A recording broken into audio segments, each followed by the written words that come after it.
Daniel Mercer thought he was humiliating just another poorly dressed woman who didn't belong inside his prestigious bank.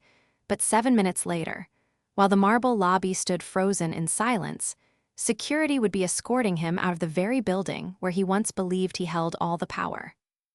Before we continue, take a moment to subscribe to the channel and support our work so we can keep bringing you powerful stories about dignity, justice, and the moments that remind people never to judge by appearances. The morning sun reflected against the towering glass windows of Mercer National Bank, casting long streaks of gold across the polished marble floors as wealthy clients moved through the lobby with quiet confidence. Men in tailored suits checked their watches, while women carrying designer handbags spoke softly beside the private investment offices upstairs. Every detail inside the bank had been designed to project exclusivity, power, and status. Daniel Mercer liked it that way.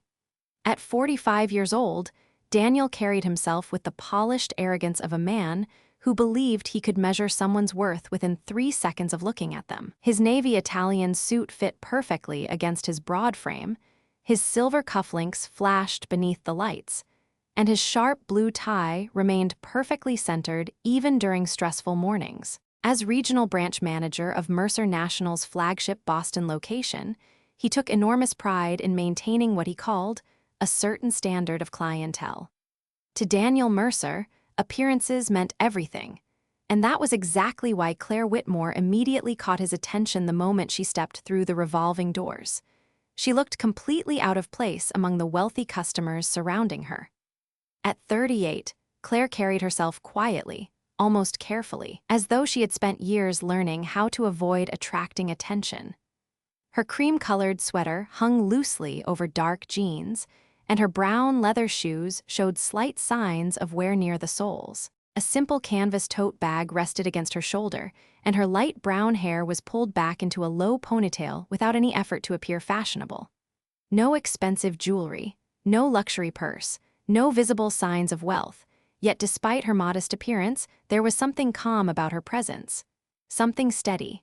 Her eyes moved carefully across the lobby before she approached the reception desk with polite confidence.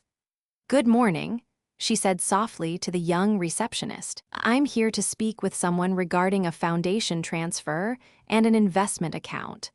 The receptionist hesitated for only a second before forcing a professional smile.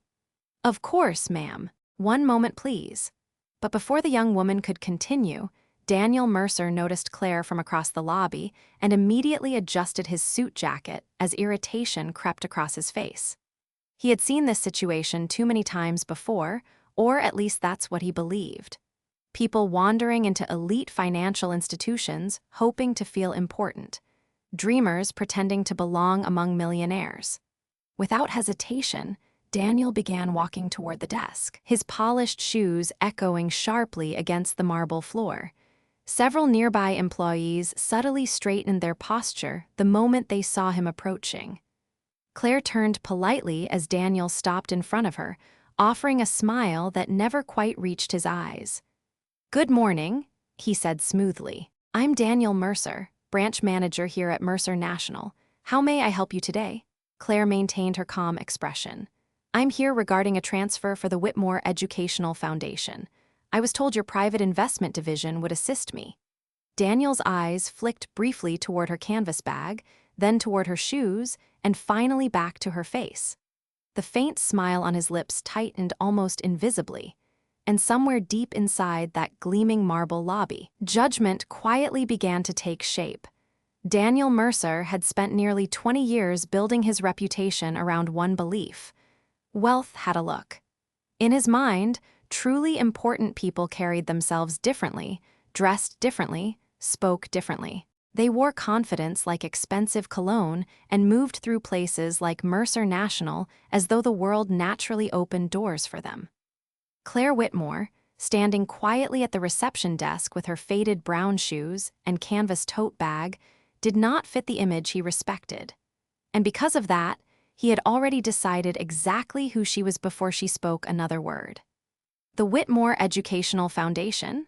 Daniel repeated, glancing briefly toward the receptionist before looking back at Claire with controlled skepticism.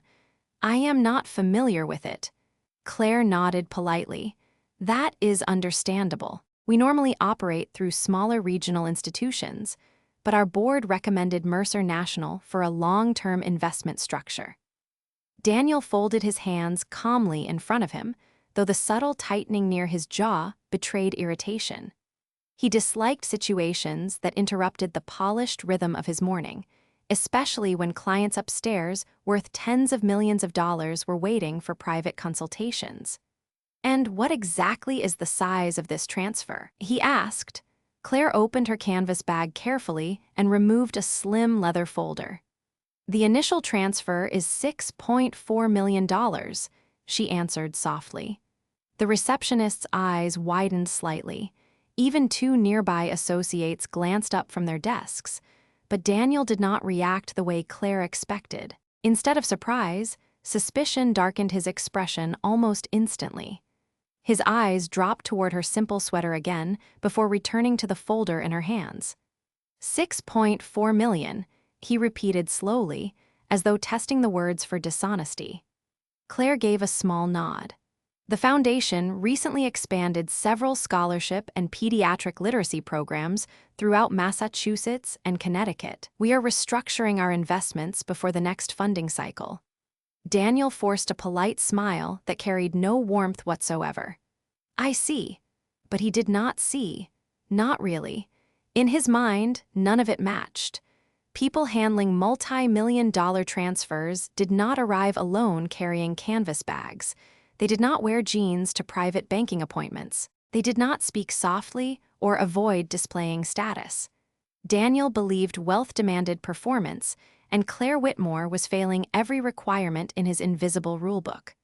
Around them, the marble lobby continued humming quietly with controlled movement. A man in a charcoal suit walked toward the elevators holding a silver briefcase. Two women wearing designer coats discussed market investments near the coffee station. Mercer National prided itself on creating an atmosphere where money felt powerful. Claire's presence disrupted that illusion, and Daniel wanted the disruption removed quickly. Perhaps there has been some confusion, he said finally, lowering his voice slightly though nearby employees could still hear every word. Private investment services at Mercer National are typically reserved for established clientele with verified institutional relationships. Claire remained calm. I spoke with someone from your corporate office yesterday. They assured me everything had already been approved. Daniel's expression barely changed, but inside, annoyance sharpened into something colder. The fact that she answered confidently irritated him even more. Approved preliminarily, he corrected smoothly. That does not necessarily guarantee access. The young receptionist shifted uncomfortably behind the desk. She could already sense the direction of the conversation, and several nearby employees had quietly stopped working altogether. Claire noticed the subtle glances spreading through the lobby, but her voice never lost its composure. If there is additional documentation required, I would be happy to provide it. Daniel looked at the folder without reaching for it. Documentation can be fabricated, Ms. Whitmore. Unfortunately, financial fraud has become increasingly common. The words landed harder than he intended, and the receptionist's eyes widened again. Claire stood perfectly still for a moment. Her fingers tightened slightly around the leather folder, but her expression remained controlled. Only the faint flush rising across her cheeks revealed the humiliation beginning to settle over her. Daniel noticed it immediately, and somewhere deep down, a small part of him enjoyed the power of it. I think, he continued with measured coldness, it may be best if you schedule an appointment through one of our standard commercial branches instead. A hush slowly began spreading through the marble lobby as nearby customers started listening more carefully. And Daniel Mercer, blinded by his own arrogance, still had no idea he was humiliating one of the most important clients his bank had ever encountered. Claire Whitmore had spent most of her adult life learning how to remain calm in rooms filled with people who underestimated her. long before the Whitmore Educational Foundation became one of the most respected nonprofit organizations in New England. She had learned that wealth often made people louder, colder, and far too comfortable deciding who deserved respect. That was why, even as Daniel Mercer subtly questioned her integrity in front of half the lobby, Claire refused to raise her voice. But the humiliation settling over the room was becoming impossible to ignore. A middle-aged couple seated near the investment offices exchanged uncomfortable glances, while one of the younger associates quietly looked down at his computer screen, pretending not to listen. The receptionist behind the desk shifted nervously as Daniel maintained his polished expression. He was no longer simply declining service. He was performing authority. Mercer National takes financial security very seriously. Daniel continued smoothly, speaking just loudly enough for nearby customers to hear. And someone arrives requesting access to private investment divisions without a verifiable relationship, we have a responsibility to exercise caution. Claire looked at him steadily. I already explained that your corporate office approved this meeting yesterday afternoon. Daniel gave a small shrug that bordered on dismissive. Corporate offices approve many things preliminarily, MS. Whitmore. That does not automatically mean every request meets the standards of this branch. The words hung heavily in the air.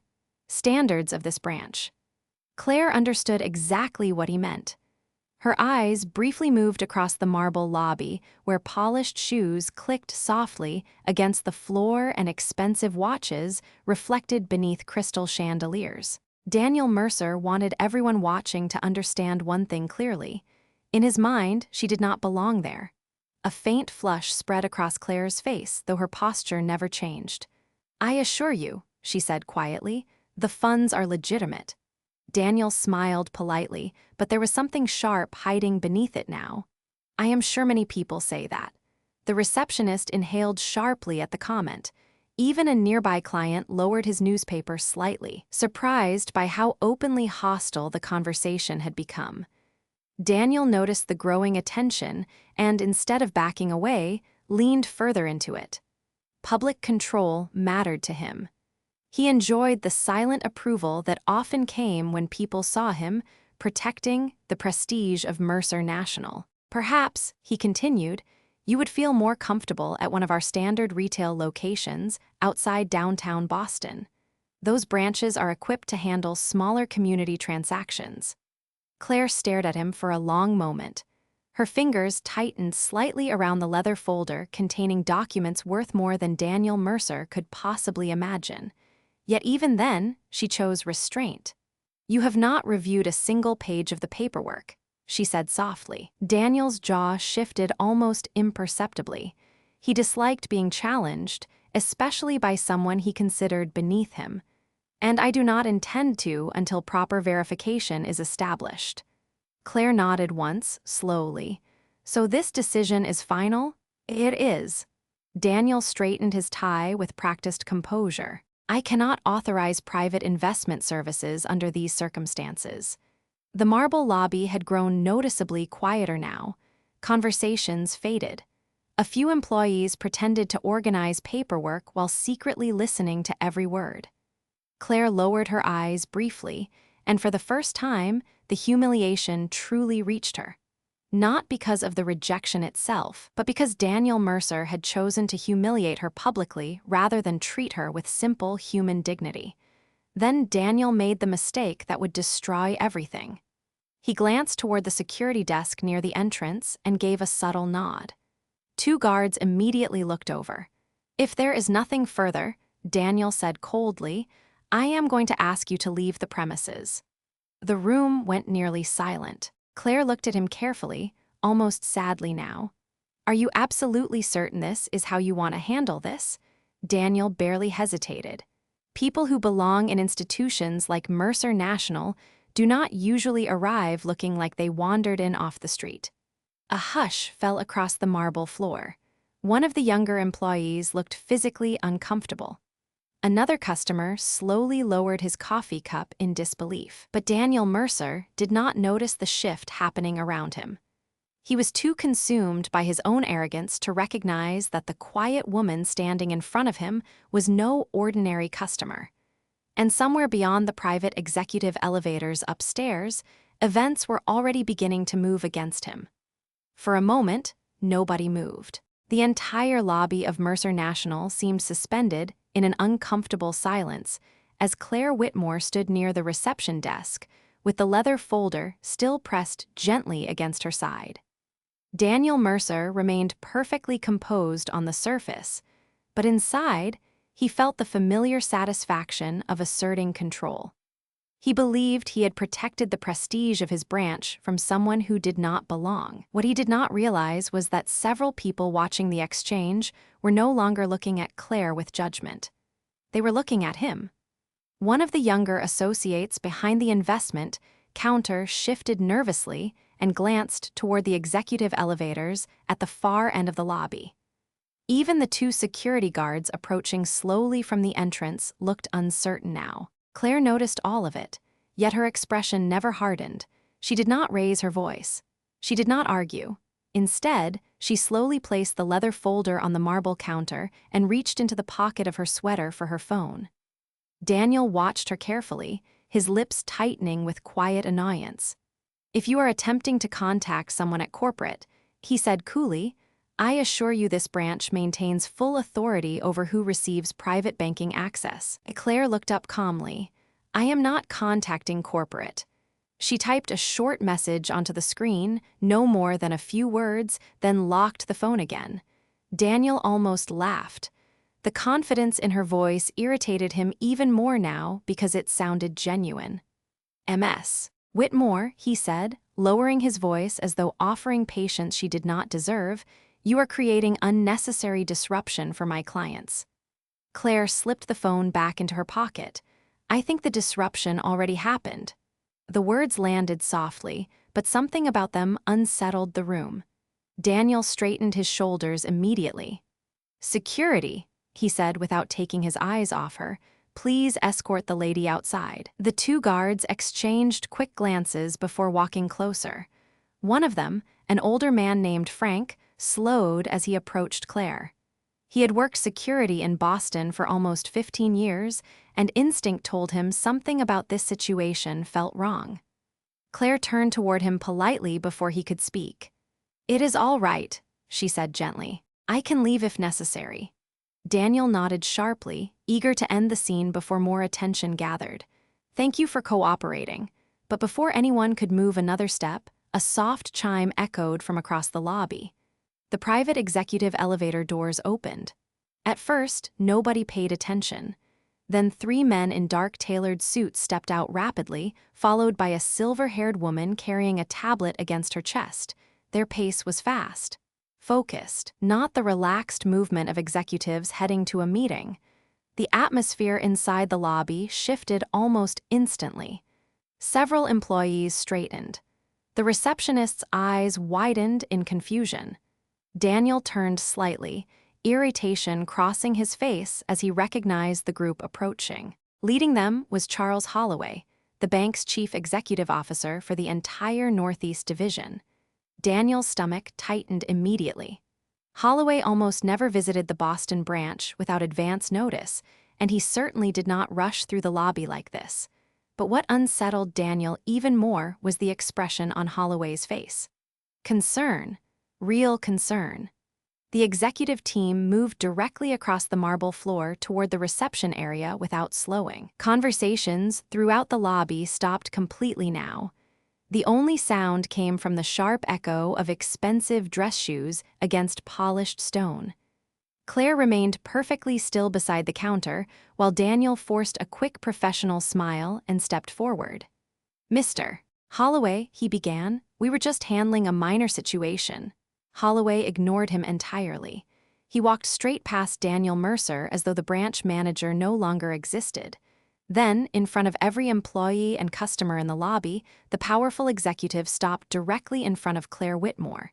His expression softened instantly. "MS Whitmore," he said carefully, almost breathless from the speed of his arrival.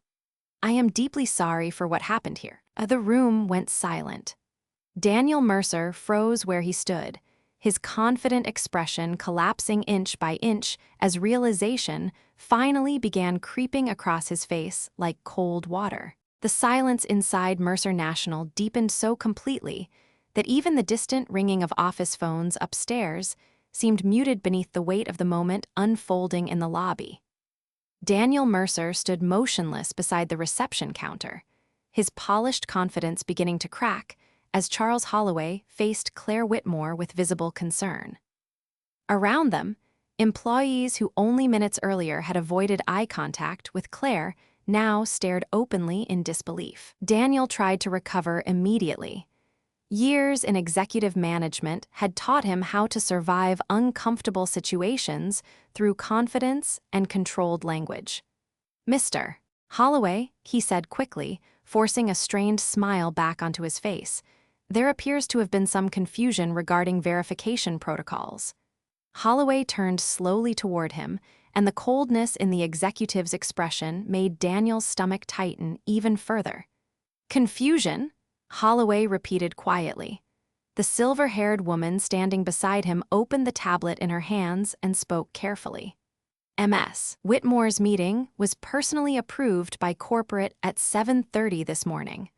All credentials and documentation were verified before market opening."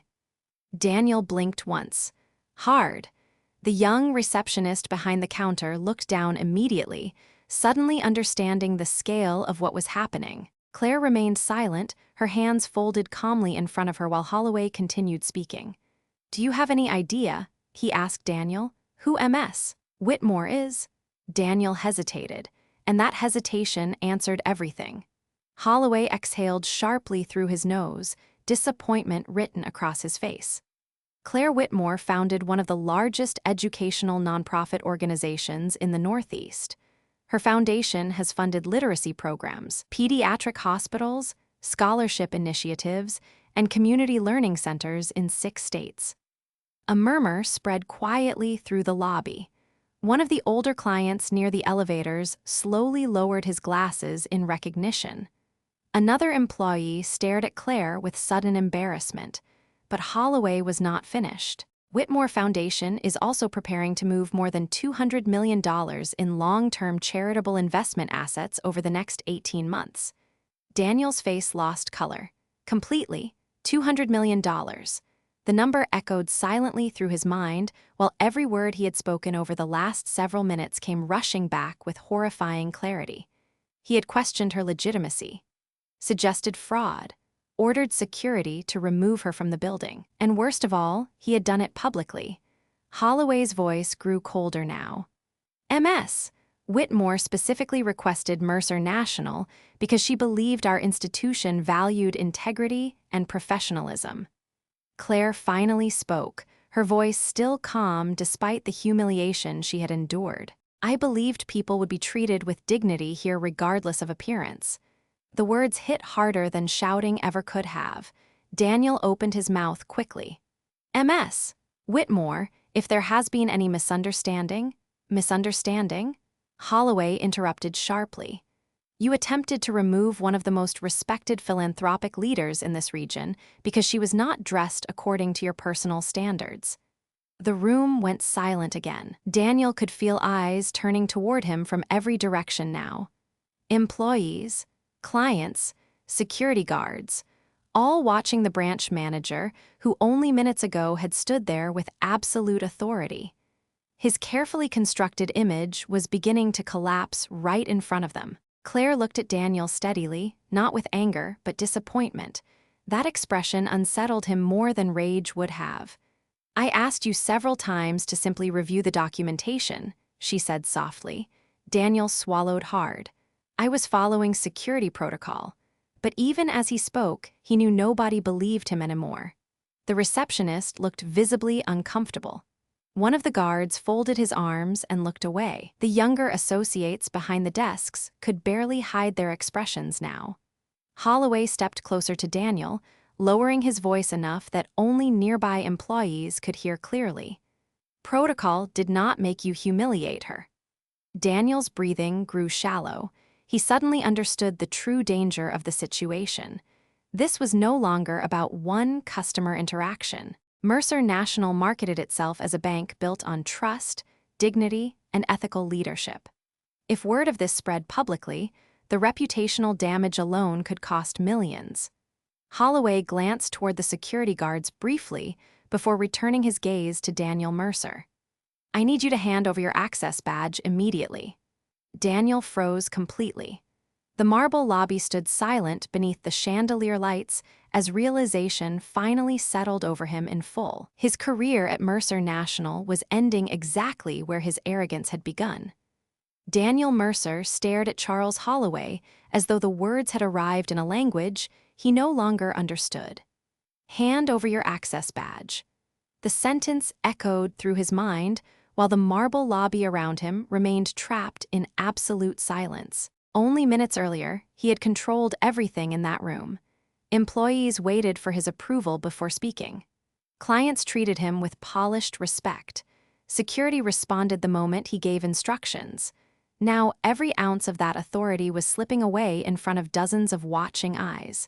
Daniel forced himself to breathe evenly as heat rose behind his collar. "Mr. Holloway," he said carefully, trying to regain some level of control. "Surely this situation can be resolved privately." Holloway's expression did not soften. "The situation became public the moment you chose to humiliate a client instead of treating her with professionalism." Daniel glanced toward Claire Whitmore again, hoping to find some sign of sympathy, some indication that she might intervene. But Claire simply stood quietly beside the reception desk with the same calm composure she had carried from the moment she entered the bank. There was no satisfaction in her eyes, no cruelty. Somehow that made the humiliation worse. Daniel had expected anger. What he saw instead was disappointment. The silver-haired executive beside Holloway stepped forward holding the tablet against her chest. "Human Resources has already been notified," she said professionally. "Your executive access has been suspended effective immediately." A faint murmur spread through the nearby employees.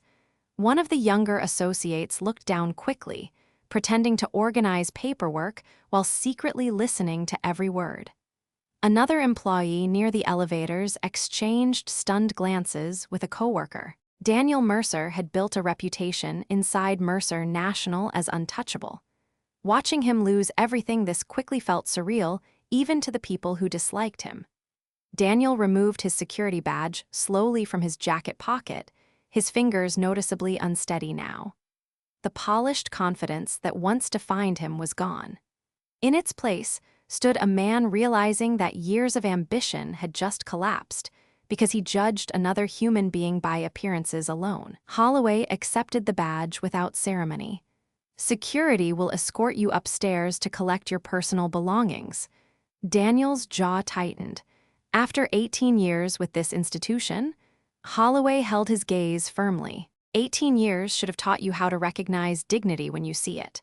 The words landed like a final verdict. Daniel lowered his eyes briefly as the truth settled over him completely.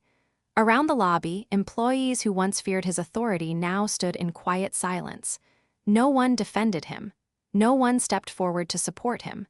Because deep down, many of them had witnessed smaller moments before this one. Dismissive comments. Quiet arrogance. The subtle way Daniel treated wealthy clients differently from everyone else. Today, the consequences had finally caught up with him. Claire reached for the leather folder resting on the marble counter and gently opened it. Holloway immediately turned his attention back toward her, his entire demeanor shifting again. "Ms. Whitmore," he said sincerely, "I hope you will allow us the opportunity to correct this mistake." Claire looked at him thoughtfully for a moment. "What happened today was not simply a mistake," she said quietly. "Mistakes happen accidentally. This was judgment." The lobby remained silent as her words settled into the room. Even Daniel looked shaken hearing them spoken aloud so calmly. Claire closed the folder again before continuing. "There are people who walk into banks, hospitals, schools, and businesses every single day carrying invisible burdens. Some are wealthy, some are struggling, some are simply trying to survive difficult seasons of life. but every one of them deserves dignity before they deserve suspicion. No one interrupted her, not even Holloway. The marble floors reflected the soft afternoon light pouring through the glass windows while the entire lobby listened. Claire finally offered a faint smile, though sadness still lingered beneath it. I came here hoping to invest in an institution that understood people matter more than appearances. Holloway lowered his head slightly. And we failed you. Claire gathered her bag calmly. I think today was a lesson for more than just one person. Daniel Mercer stood motionless as security quietly approached beside him. For the first time in many years, he truly understood what it felt like to be judged in silence by an entire room. The executive elevator doors closed behind Daniel Mercer with a soft metallic sound that seemed far louder than it should have inside the silent lobby. For several long seconds after he disappeared upstairs with security, nobody spoke. Employees stood frozen behind their desks while clients quietly exchanged glances, still processing how quickly power had shifted in the room. Only Claire Whitmore remained completely composed. She adjusted the strap of her canvas bag gently against her shoulder and looked toward the tall windows where afternoon sunlight stretched across the marble floor in long golden reflections. Charles Holloway exhaled slowly beside her, the weight of embarrassment visible on his face. In 25 years of executive banking, he had managed scandals, market crashes, and high-pressure negotiations worth billions of dollars. Yet somehow this moment unsettled him more deeply than any financial crisis ever had. Because this was not about money anymore, it was about character. "Ms. Whitmore," he said quietly, "I cannot adequately express how sorry I am for the way you were treated here today." Claire looked back at him calmly. "I appreciate that." Holloway hesitated before speaking again. "If you are willing, I would still like to personally oversee your foundation's accounts." Claire studied him for a moment, thoughtful but unreadable. Around them, employees pretended to return to work, though nearly every person in the lobby continued listening carefully. "Do you know why I chose Mercer National?" Claire asked softly. Holloway frowned slightly. "Because of our investment performance?" A faint smile touched Claire's face for the first time all afternoon. "No." She glanced around the enormous lobby with its crystal chandeliers and polished stone floors. "I chose this institution because your advertising campaign talked constantly about trust, community, and dignity. Your commercials showed ordinary families being treated with kindness and respect regardless of background." Holloway's expression tightened slightly. He already understood where this conversation was going. Claire continued calmly. "Most people think discrimination only happens loudly, but often it happens quietly, through assumptions, through looks, through the subtle decision that someone is less worthy before they even speak." Several employees lowered their eyes as she spoke. The receptionist behind the desk looked visibly emotional now, her hands clasped tightly together beneath the counter. Claire noticed her and offered a reassuring smile that only deepened the young woman's guilt. "I have visited schools where children are embarrassed because their clothes are old," Claire said softly. "I have spoken with single mothers who avoid hospitals because they are tired of being treated like burdens. I have met veterans who stopped asking for help because people looked at them with suspicion instead of compassion." The lobby remained completely still beneath her quiet words. "Today was not really about me," Claire said. "I can survive embarrassment, but there are people who walk into places like this every day, already carrying shame the world handed them long before they arrived." Holloway lowered his gaze briefly. Somewhere behind them, the sound of printers and keyboards had completely stopped. Nobody wanted to interrupt the moment. Claire opened the leather folder once more and carefully slid several documents across the marble counter. The Whitmore Foundation planned to transfer $212 million in charitable investment assets over the next 18 months, she explained calmly. "But more important than the money itself is where that money goes. Pediatric cancer programs, rural literacy centers, scholarships for students nobody else believes in." Holloway stared at the paperwork silently. The numbers alone were staggering, but it was Claire's final sentence that affected him most. Students nobody else believes in. In many ways, that was exactly what had happened to Claire the moment she walked into the bank. Holloway finally looked up again. You still intend to move forward with us after what happened? Claire paused for several seconds before answering. That depends. Holloway straightened slightly. On what? Claire's eyes moved slowly across the employees watching from every corner of the lobby. On whether today changes anything beyond one man losing his job. The room went silent again, because everyone there understood she was asking a much larger question than anyone felt comfortable answering. Charles Holloway remained silent for several seconds after Claire Whitmore's question settled over the lobby. On whether today changes anything beyond one man losing his job. The words lingered beneath the crystal chandeliers like a challenge no executive report or corporate slogan could easily answer. Around the marble floor, employees stood frozen behind polished counters and glowing computer screens, suddenly aware that they were no longer simply witnessing a public humiliation reversed. They were being forced to confront the culture that allowed it to happen in the first place. Holloway slowly removed his glasses and rubbed the bridge of his nose, a gesture that revealed exhaustion far deeper than embarrassment. You are right, he admitted quietly. One termination does not solve a systemic problem. Claire listened without interrupting. Holloway turned slightly toward the employees gathered throughout the lobby. Every person working in this building, he said firmly, will undergo mandatory ethics and client dignity training beginning next week. Effective immediately, we are also launching a review of client interaction policies across every Northeast branch. Several employees exchanged surprised glances. The silver-haired executive beside him immediately began taking notes on her tablet, while Holloway continued speaking. No customer should ever be judged by clothing, appearance, age, race, or perceived financial status before receiving professional treatment. The words echoed sharply across the quiet lobby. Claire studied him carefully, searching for sincerity rather than performance. She had spent years working with corporations that apologized publicly while changing nothing privately. Holloway seemed to understand that. This is not damage control, he said, meeting her eyes directly. At least, I do not want it to become that. Claire nodded faintly, though her expression remained thoughtful.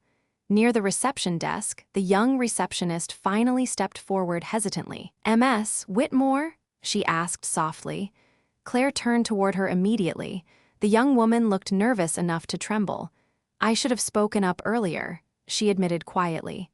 "I knew the situation felt wrong." Claire's expression softened instantly. "Fear keeps many people silent," she said gently. "What matters is whether they learn from it afterward." The receptionist blinked rapidly, visibly emotional now.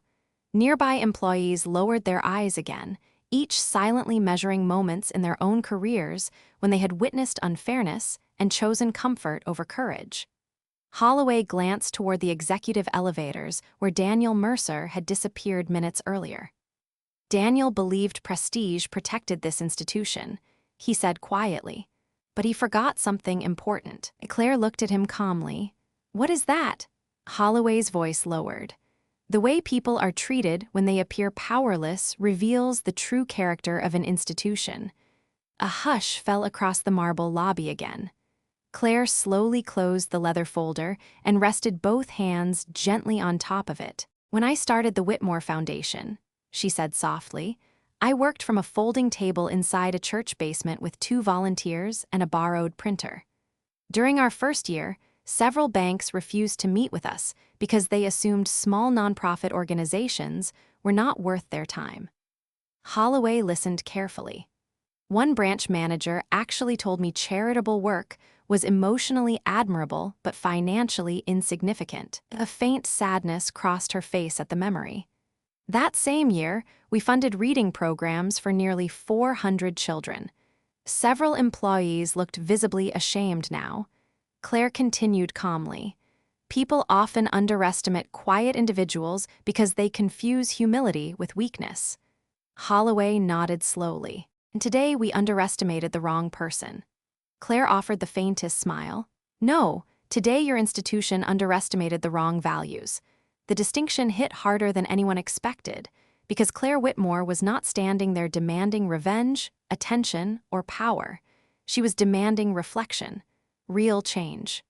The kind that forced people to examine themselves honestly after the embarrassment faded. Holloway straightened slightly before extending his hand respectfully. If you still allow us the privilege, Mercer National would like to earn your trust back properly. Claire looked at his hand for a moment before finally shaking it, not because the damage had disappeared, but because dignity sometimes required giving people the opportunity to become better than they were an hour earlier. And throughout the silent lobby, employees watched carefully, realizing they had just witnessed something far more valuable than a financial transaction. By the time the meeting finally concluded, the late afternoon sun had begun sinking behind the Boston skyline, casting long amber reflections across the towering windows of Mercer National.